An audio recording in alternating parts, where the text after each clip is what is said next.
আসসালামু আলাইকুম রহমতুল্লাহি ওয়া বারাকাতু। প্রিয় নুরানি শিক্ষার্থী বন্ধুরা, তোমরা সবাই কেমন আছো? চলে আসলাম একটি নতুন ভিডিওতে। আজকে আমি আলোচনা করব তোমাদের নুরানি ইংলিশ রিডার বইয়ের পেজ নাম্বার 23। তোমরা দেখতে পাচ্ছ পেজ নাম্বার 23 তে রয়েছে অনেকগুলো মেক সেন্টেন্স। মেক সেন্টেন্স অর্থ হচ্ছে বাক্য তৈরি। আমাদেরকে কিছু শব্দ দেওয়া আছে, এই শব্দগুলো দিয়ে বাক্য তৈরি করতে হবে। চলো শুরু না দেরি না করে আমরা ভিডিওতে চলে যাই।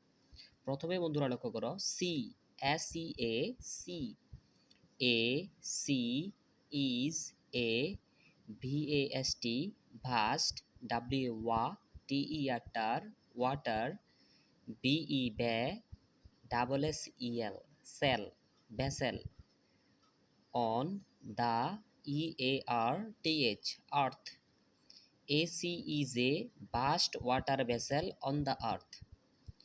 AC অর্থ হচ্ছে সমুদ্র, এ অর্থে একটি, ভাস্ট অর্থ হচ্ছে বিশাল, ওয়াটার অর্থ হচ্ছে জলরাশি, ওয়াটার অর্থ হচ্ছে পানি, ভ্যাসেল অর্থ হচ্ছে পাত্র বা জল ধারক করক, মানে বিশাল একটা কিছু, অন দ্য আর্থ, আর্থ অর্থ হচ্ছে পৃথিবী।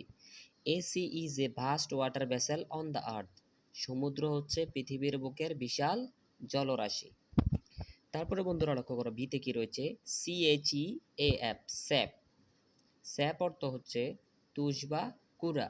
এখানে এই স্যাপ বানানটি বইতে সম্ভবত ভুল রয়েছে, কারণ এই স্যাপের কোনো আসলে কোনো অর্থ পাওয়া যায় না।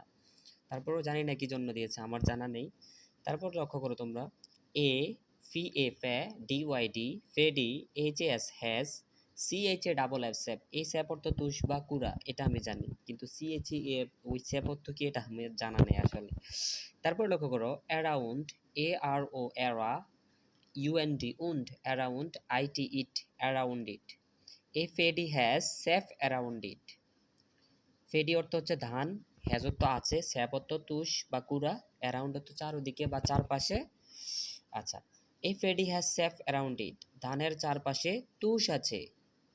তারপরে বন্ধুরা লক্ষ্য করো, তারপরে বন্ধুরা সিতে দেখো কি বলা হয়েছে, লাই, LIE, লাই, লাই অর্থ হচ্ছে মিথ্যা। লাই দিয়ে আমাদের একটি বাক্য লিখতে হবে, সেটি হচ্ছে TO2, TELL, tell, LIE, lie, is, SIN, sin, sin অর্থ হচ্ছে পাপ। To tell a lie is a sin, to tell a lie is a sin, এটার অর্থ হচ্ছে মিথ্যা বলা পাপ।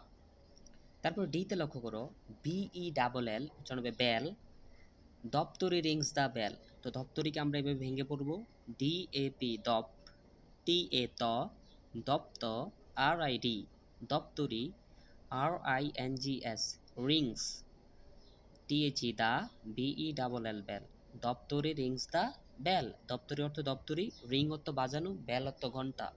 তাহলে এই পুরো বাক্যটির অর্থ কি দাঁড়াবে বলো তো বন্ধুরা, দপ্তরি ঘন্টা বাজায়। তারপরে ইতে লক্ষ্য করো, FULL, ফুল, ANEW, নিউ, নিউ অর্থ নতুন, MWN, মুন, মুন অর্থ চাঁদ, ইজ, FULL, ফুল, ফুল অর্থ পূর্ণ, ইন, 15, DAYS, ডেইজ, 15 ডেইজ অর্থ হচ্ছে 15 দিন।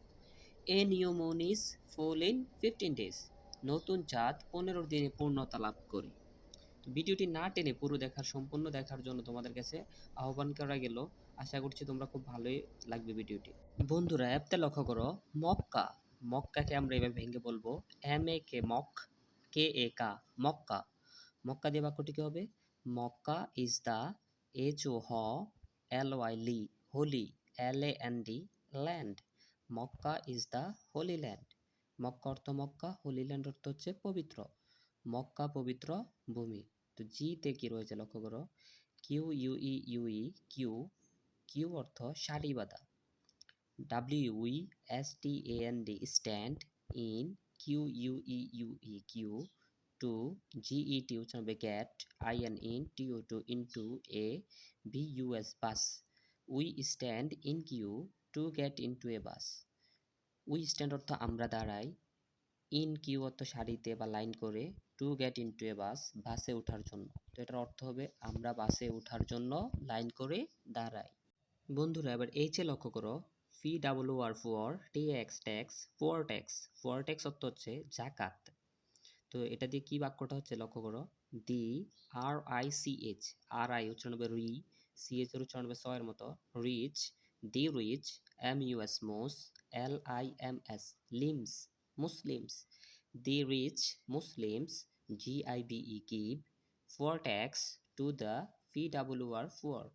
দি রিচ মুসলিমস অর্থ ধনী মুসলমানগণ, মুসলিমের সাথে এস আছে plural, give poor tax, give অর্থ দেওয়া, পুয়ার ট্যাক্স অর্থ জাকাত, টু দ্য পুয়ার গরিবদেরকে। তাহলে এটার অর্থ কি হবে? ধনী মুসলমানগণ গরিবদেরকে জাকাত দেয়। তারপর আইতে লক্ষ্য করো, FIGHT হচ্ছে হবে ফাইট। এখানে জিএচ এর উচ্চারণটা হবে না, ঠিক আছে? এইচ এর উচ্চারণটা হয়ের মতো একটু ঠান্ডাভাবে হবে, এই কারণে এটা উচ্চারণ মুখের ভিতরে আসে না। যেমন ফাইট, টাইট, নাইট, লাইট, এগুলো সেম উচ্চারণ। ফাইট, OUR, SOLDIERS, এটা উচ্চারণ হবে সোলজার্স। সোলজার্স অর্থ হচ্ছে সৈনিক। FIGHT fight, FOR OUR COUN উচ্চারণ হবে কান। TRY ট্রি, country. Our soldiers fight for our country. Our soldier অর্থ হচ্ছে আমাদের সৈন্যগণ, ফাইট অর্থ যুদ্ধ করা, ফর আওয়ার কান্ট্রি আমাদের দেশের জন্য। এটার অর্থ কি হবে? আমাদের সৈন্যগণ আমাদের দেশের জন্য যুদ্ধ করেন। আশা করি ভিডিওটি সবার ভালো লেগেছে। ভিডিওটি যদি সবার ভালো লেগে থাকে অবশ্যই আমাদের চ্যানেলটি সাবস্ক্রাইব করে রাখবেন এবং পাশে থাকা বেল আইকনটি অন করে রাখবেন এবং অবশ্যই ভিডিওটিতে একটি লাইক করে দিবেন। আসসালামু আলাইকুম ওয়া রাহমাতুল্লাহি ওয়া বারাকাতুহু।